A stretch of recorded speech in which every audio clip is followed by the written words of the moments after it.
Bugün efkarım çoktur, ne yapayım bilmiyor.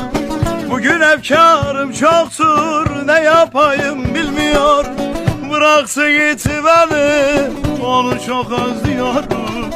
Bıraktı gitti beni, onu çok özlüyorum.